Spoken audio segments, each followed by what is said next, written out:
Hello and welcome to another review. We have been absolutely demolishing games recently, and we have been constantly pushing really hard to get as much content out as we possibly can do over the last few weeks. And if you haven't checked all the recent reviews, scroll through the videos on YouTube, go check them out. It would be a massive help to the channel.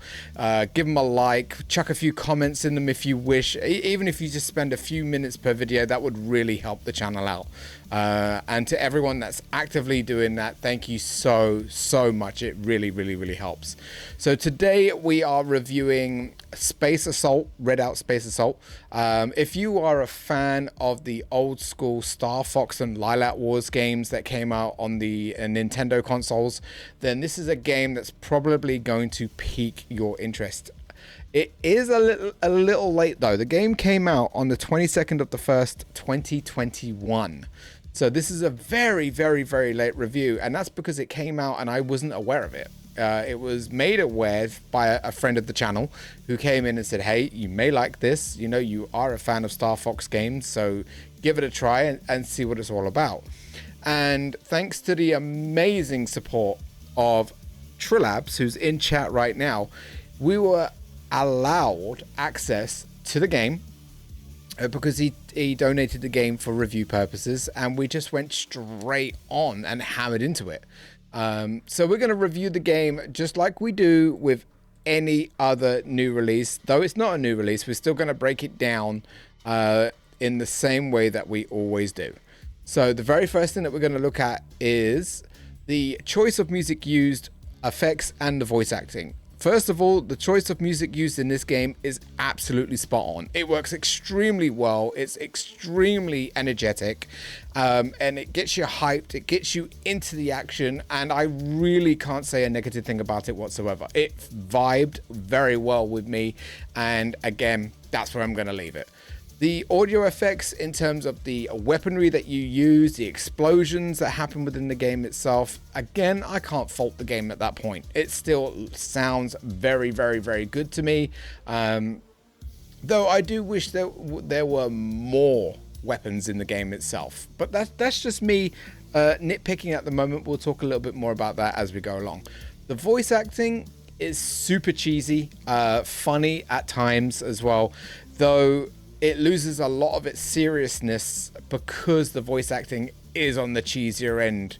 And I feel if they would have put a little bit more time and effort to add more depth to the character that you're using and the allies that you're with, and also adding a lot more emotion in the tone of the voice acting, it would have definitely bonded me a bit more into the game. So I think one of its weaknesses is just the dialogue in the game is just a little bit too cheesy for me, and it does lose that emotional connection. So that's where they could improve.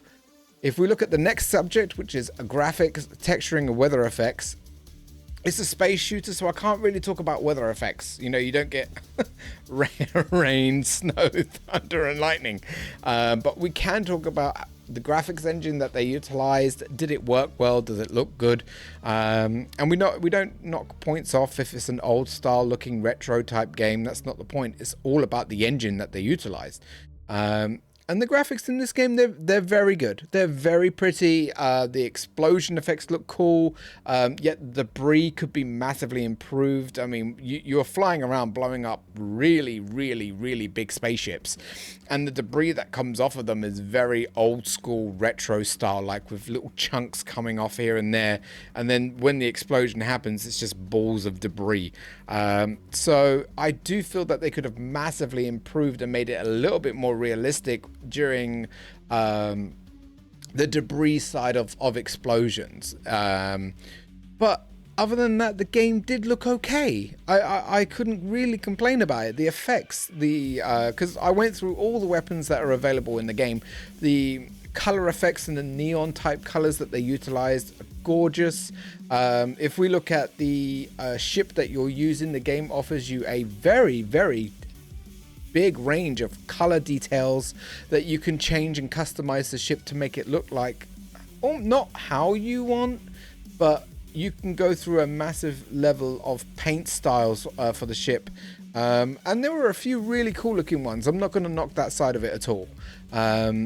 So in terms of the graphics and the texturing, we did have a few bugs where our ship got stuck and it would jitter all over the place before it blew up. But yeah, I thought the game looked really nice, and I can't really fault it too much. Only the things that I raised that could be improved, in my opinion. The gameplay mechanics, the gameplay is, as I said, it's extremely similar to Star Fox 64, Lilac Wars, if you've ever played those two games, where the camera is virtually behind the ship itself, and there are two play styles that are in the game itself. They're forced, unfortunately. You get the free roam aspect at some point in the game, and then you get the rail shooter on other parts of the game. Now, I had a lot of aggravation with a lot of the rail parts, because a lot of the time the game was pushing your ship and steering you in directions that you didn't want to go, and at times it actually killed me because it steered me into the wrong fucking place that I wanted to go. The free roam aspect of the game worked a lot better, and I was a lot more in favor of it. And I wish there were more points in which the game just allowed the player to fly where they want, how they want, without any magnet pushing into directions. Because a lot of the races that you had to do, they were fucking annoying. Because yes, you were trying to follow the path that was planned out in the rail shooter. It pulled you in directions a lot of the time, and it just got me killed. And that means you just have to restart a lot of the time because you weren't going to win the races.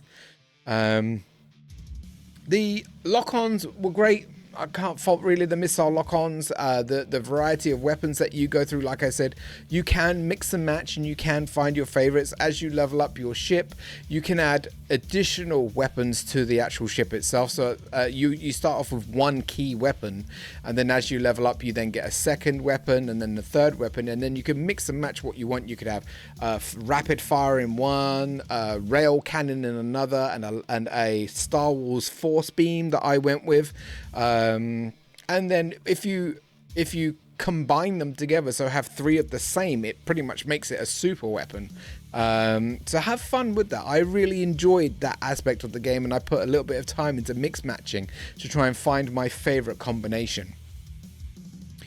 The replayability and game difficulty, there is a little bit of replayability because you get one story mission and then a couple of side missions on each chapter as you go through the levels itself. So you have to focus obviously on the main mission, but you can, if you want to, focus on the side missions as well, granting you more money. And the great thing about the money in the game is it allows you to put that towards the upgrades of your ship. You can increase the hull health, you can increase the shield capacity, you can have more missiles firing at the same time, you can increase the base damage of your gun. So again, you get to play with that and level up what you want to focus on the most. For me, I focused on the main weapons damage output because that was, in my opinion, the most important part of the ship. But you do it how you want and see how it works. The more you upgrade certain components of the ship, the more expensive that then becomes. So it will get to a point where you might not be able to afford some of the upgrades because it gets up to like 30,000 plus per upgrade, which is a massive amount. With each level that you complete, the game offers you a variety of cards or upgrade cards, and you get to choose one. The other two get scrapped and you get refunded the value of the card itself. And I really like that aspect of the game, but I just don't think it was explored enough. You only get one card. Equipable at only any time is just one card, and yet you got so many different areas of the ship. Like I said, the hull, the shield, the missiles, and whatnot. I think they all could have benefited from having a card each, and that would have really made the system a lot better, because a lot of the time we found one card and we stuck with it for quite a while through the game, because it was just the card that we preferred and it was the best for us at the time. And I just think they could have done a lot more with that side of the game by utilizing cards into every different section of the ship, in my opinion. They do have upgrade tiers, so they go up in colors itself as you go through the story. The 9 chapters that are available, the cards get better and better and better. And if you want my honest opinion, I would power through the campaign and get the best card that you can possibly get, and then go back and then do all the additional side missions that you want to do to earn even more money, because that way then you've already got the best cards for your ship, and you can go back and replay the missions that you want to achieve 100% in, because they are all tied into achievements as well. So if you're an achievement hunter and you want to unlock all of them, you'll need to basically 100% each chapter and each level within the chapter, with all the missions and side missions being completed. So there is definitely replayability there for sure, 100%. But I think they could have done more around that. I do. Any game customization and stats building, we've already talked about the stats building. It's all based on your success of the missions and the money reward, which you can then spend on your ship, upgrading a ship. The game customization, the ship is the same ship that you get throughout the whole game though, and this may be another area that they could have done. They could have allowed you to go to a spaceport where you could have talked to a merchant who sold different variety ships, and I think that would have been really, really fucking cool. Really, really cool, because then it makes it more personalized to you. But you only get one, and it sticks with you throughout the rest of the game. And I know you might say, well, hold on, Steve. Lilac Wars, you only have one ship. That is a fair observation, 100%. But you do get the ability to go into a submarine in Star Fox. You do get the ability to go into a tank in Star Fox. And that definitely mixes up the variation that's within that game itself. In this, it's just the same ship throughout all 9 chapters. Story, if applicable, there is a story to this game, but it is with the cheesy dialogue that goes throughout the story itself. It's very, very weak. It lacks emotion. It lacks depth. There's no real banter that goes on between you and anyone that's in your team, to be fair. And I think that's also something that lacks. That takes away the emotion from the story, because when you're flying around, again, I know I'm comparing it a lot to Star Fox. When you're flying around in Star Fox, you have your 3 companions. Falco, you got the frog and the rabbit. So my mind's farting right now, but there's always banter between you and your co-pilots. There's always that funny comedic banter between you all, and that's missing in this game quite heavily. So again, an area where they could have improved, in my opinion. Purchase price versus online co-op features, modes and stabilities is not applicable. It's a single story campaign only. You can't play co-op and can't play with your friends. Purchase price, value of content. The game currently is £8.40 on the Xbox store. Do I feel that this game definitely has £8.40's worth of content?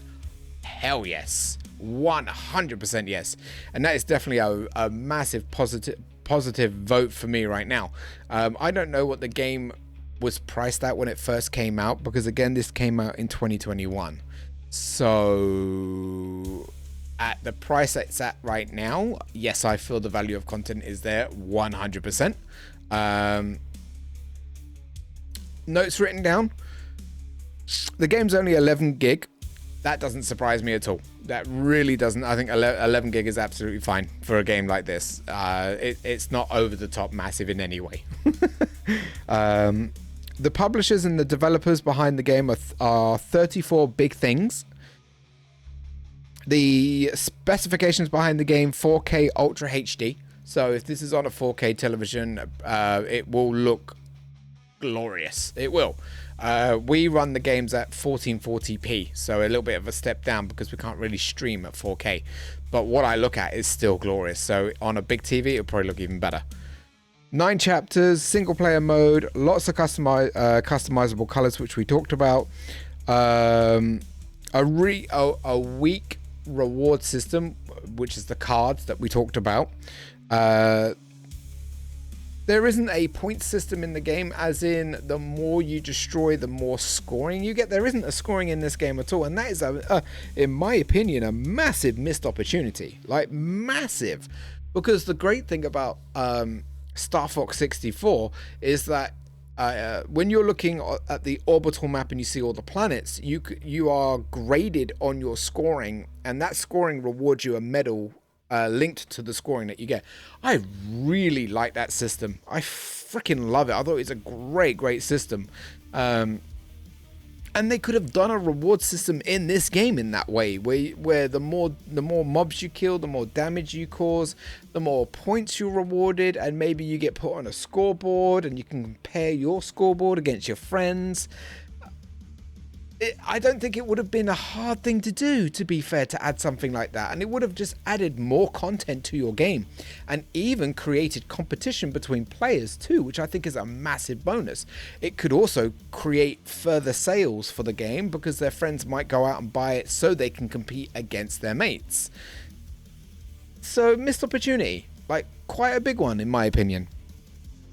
The out of bounds is an insta-kill. I think that is dumb as fuck. I'm sorry.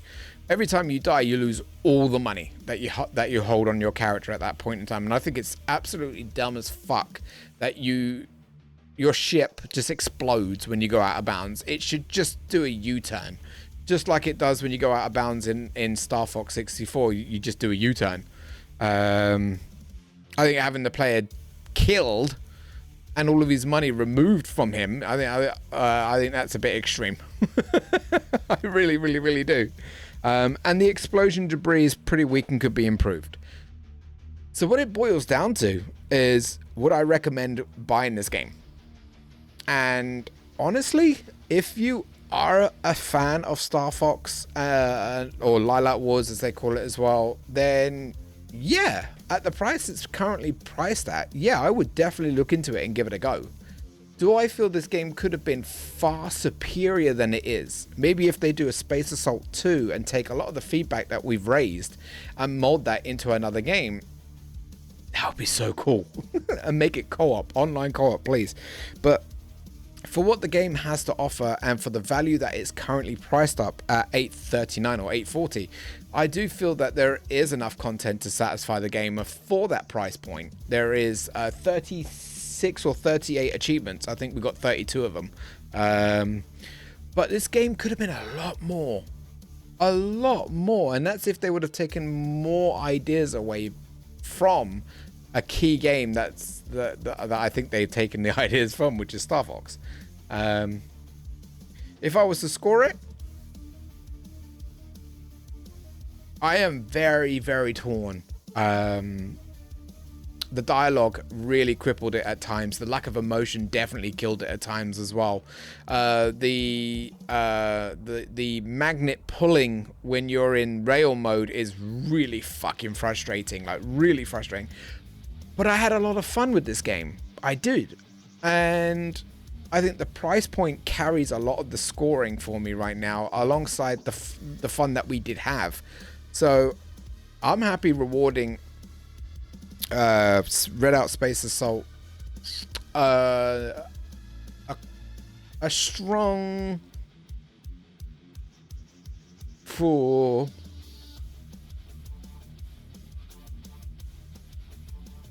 because of its pricing, a 7 out of 10. If this game was more than 25-30 quid, it would have gone down to a 6. Yeah, a 6. So I'm happy scoring this game a 7 out of 10. I do feel it's worth a look into if you're a fan of these type of games. But that's just my opinion. Please let me know your thoughts down in the video description, down in the comment section on YouTube. It would be amazing to find out what you guys feel about the game itself. If you've even played it already, let me know and let me know your thoughts on it.